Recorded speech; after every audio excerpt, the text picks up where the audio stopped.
Hello, this is going to be my review of Sam Rocha's book, Tell Them Something Beautiful, Essays and Ephemera. It is the second book I'm reading by Sam Rocha. The first book, which I also reviewed on my YouTube channel, was a primer on philosophy and education. Because I came from reading that book, the primer, I was expecting to read another book on philosophy of education or education, especially because the title is also suggestive of that. I thought the title is a statement that captures what he takes to be one of the most important principles in education. So I thought, okay, that's it. I'm going to read another book about how to educate, how to be a teacher. Although there is a lot about education in the book, but there is a lot of other things too. And soon after I realized that the book is not about education, it's not another book on philosophy of education, I stopped reading it until Chinese New Year, when we went on a short trip to Vietnam, about a week, and I was really sick. It was during the beginning of the outbreak of the coronavirus, and we were in Vietnam. I was very sick and I couldn't sleep at night because I just kept coughing a lot. So I would sit in bed and I was wondering what to do while I was awake, trying not to cough, to not wake up my wife. So I ended up going back and reading, continuing Sam Rocha's book. And I would read every night maybe one of the essays or 1, 2, 3 of the essays. So slowly I got back into reading the book and I got back into contact with what the book is trying to do. At first, the book might seem like a collection of essays that don't hang together very well. But there are some underlying principles that unify the essays. So I'll begin with one thing that might be a useful unifying idea, and that is Sam's conservative philosophy. Conservative philosophy, in contrast with the secular liberalism, that is the ruling ideology, the ruling style of thinking and being, living, relating to each other. The conservatism that Sam writes about and shows and fleshes out throughout the book in essays on different topics has, according to him, it has two complementary aspects. One of these aspects is a recognition and appreciation of the order of things, the divine order of nature. And when we say this concept of order, is a way in which things are organized.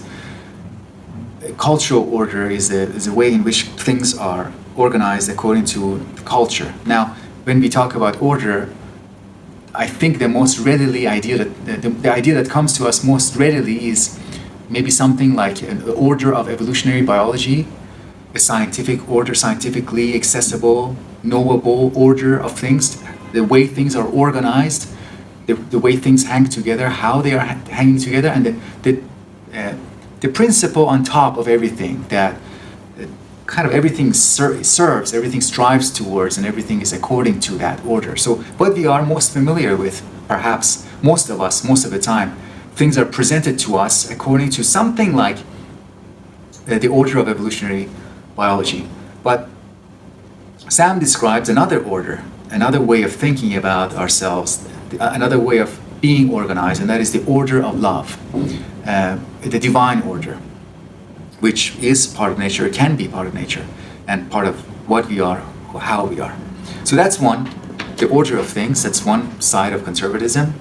It has to do with recognizing nature and the divine. The other side, the second, the complementary side of that is the appreciation, recognition of persons. Persons as irreducible to the component parts of the person. So a person is not reducible, among other things, to their work. A person is not reducible to their artistic creations or to their opinions, what they say. And so these two elements, these two sides of Sam's conservatism, order of things and personalism.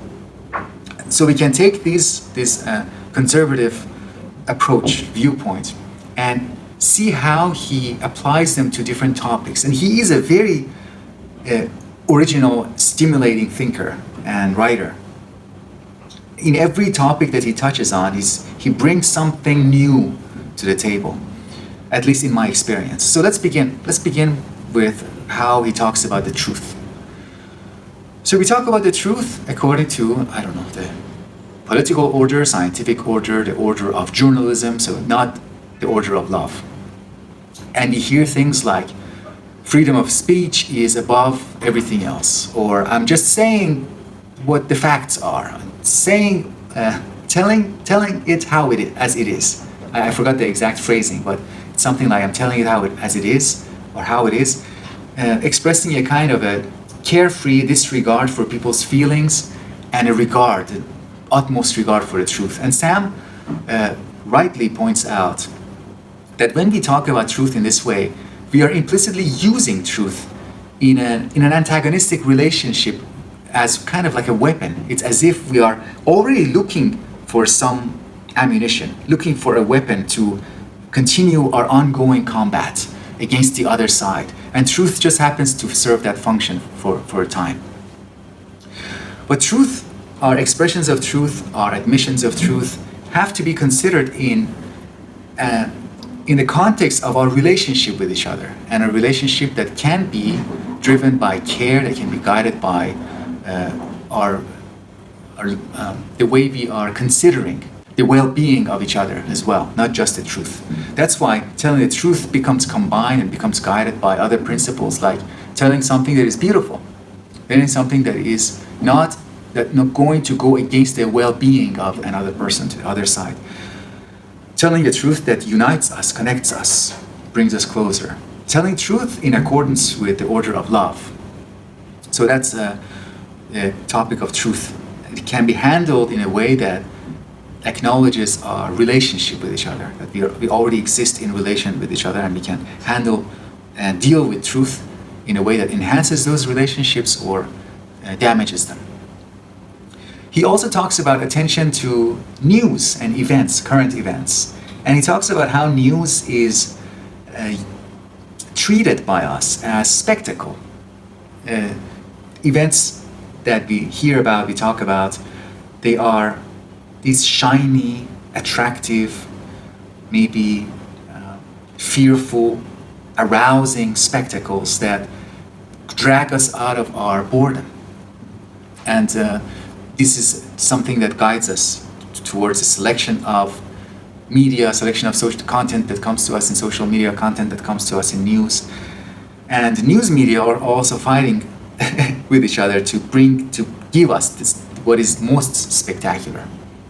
So taking back this treatment of the news, what is spectacular as opposed to what is real. Why do we want this? Why are we driven towards the spectacle?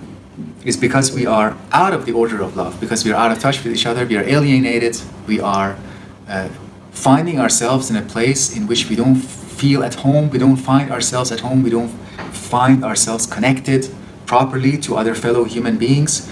So to get out of that, we desire to forget and repress our lack of belongingness.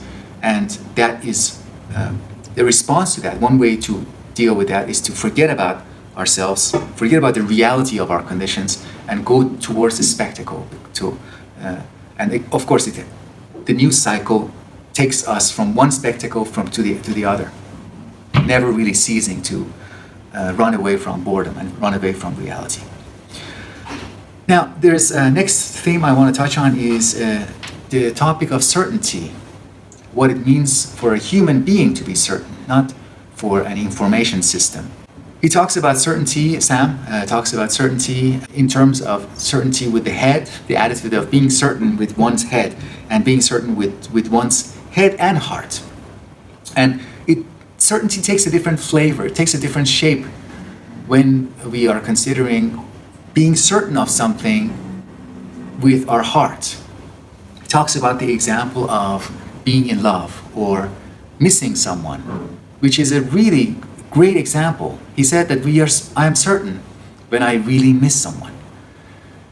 What is interesting in this example is that certainty is combined and is not antithetical to not having something, to not being with something. You can be certain, and what you're certain of is entangled with absence.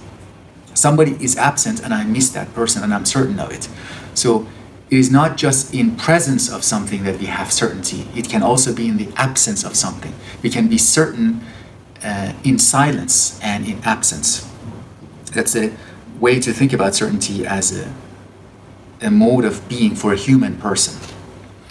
Personhood, in general, a human being. In modernity, the side of modernity that is more dominant, the rationalist side, and which is carried forward with the image of Descartes' ego cogito, the thinking being, the person that thinks, person that is distant, detached, and person that is judgmental, the person that is judging things, objects, and other people, the person that is not influenced, the person that belongs to the order of detached knowing, the order of science, the order of rationality. This is not the only way to be a person. It's not the only side of personhood. There's another side of personhood that is not ego cogito, but ego aman. Ego aman is the loving being, the loving self. And loving self, Sam argues persuasively, that the loving self has priority to the knowing self, because it is a self that is at first, the self of the person, the personhood, has to receive love before the child, for example. Child receives love and enters into relationships of love before it can know itself, know other people, or know other things. We get also a treatment of work, again, in light of the conservative philosophy, the divine order, the order of love, ego aman, the person who is in loving relationship with their surrounding. They don't just work to get things done. They work to create beauty, to create works of art. He talks about his own experience of working with welders. He compares the older generation of workers with younger generation of workers, and he talks about how older workers don't just want to get things done, but they want to do things well. They want to be proud of what they're doing.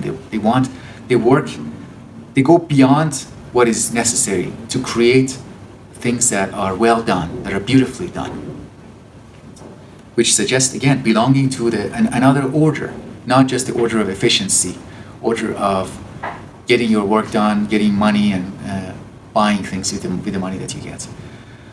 There's a more emotional, more entangled, more attached way to be human. He also talks about education, what education is. Again, the dominant way of thinking about education nowadays, especially in academia, is to see education as a way of getting informed. Students are consumers. They pay, they get the information, but they are not radically changed. They don't really see themselves as going through fundamental transformations because of the education that they are receiving. Sam compares this with another approach to education, which is the transformation, which is bringing yourself out because of the education that we receive. And what is it that is being educated? Most fundamentally, it is our desire that is being educated. Our desire is becoming more self-conscious. And what is it that we desire? Desire, fundamentally, he argues, the desire is about getting better at desiring things. We desire deeply to have good taste, for example, which is a second order desire about desire. And education, the being and becoming of the human person, when it is done well, it leaves us desiring better, relating better to our own desires, having better taste, taking such a form that we want things that are good, that are true, that are beautiful. I want to finish this review by one of my favorite themes in the book, which is the theme of funkiness and funk. And he helped me realize something about Slavoj Žižek, his affinity for dirty jokes, and Sam's discussion of funkiness, which is to be funky, to have funk, is to be in touch with reality, to have suffered, to have lived, to have gone through things that have educated you, have educated your desire, and not wanting to repress those realities, not wanting to be sanitized, not wanting to be well polished. A person who has funk, a work of art that has funk, is real, and it shows an affinity for what is real, shows an affinity for the reality of being a person, reality of and ambiguities and messiness of the human world. And then facing those realities with love, with a striving towards beauty. I remember in my discussion of the two popes, I talked about this, for me, the most central event in the most central part of the subtle part of the movie, which was this joke about smoking and prayer. And how if we think about prayer as default and smoking as an addition, as an augmentation, we might reject the religious attitude, rejects the faults of the human being. But if we begin with the human faults, if we begin with the fallenness of the human nature, fallenness of the human person, if we take it for granted that the person is already a smoker, is smoking, and then we ask, is it okay to pray while you're smoking? Then the answer will be yes, it is okay, it is acceptable. And a funky person who strives towards art and beauty is like a smoking person who strives to pray and be a better person without denying the realities. The book is worth reading. It is a really good book. To me, it is a work of self-presentation. It is a philosophy of personalism in action. It is a person who is trying to reveal themselves, their way of thinking, their style of relating to life, reality, their family, their friends, their work, their own personal history, their religious faith. And because of the diversity of topics, because of the tensions among the topics, it is the person that is revealed. So if you're interested in getting to know Sam Rocha as an educator, as a thinker, as a human being, this is a book to read. And I enjoyed reading it. And I will return to some of the essays later on, I'm sure.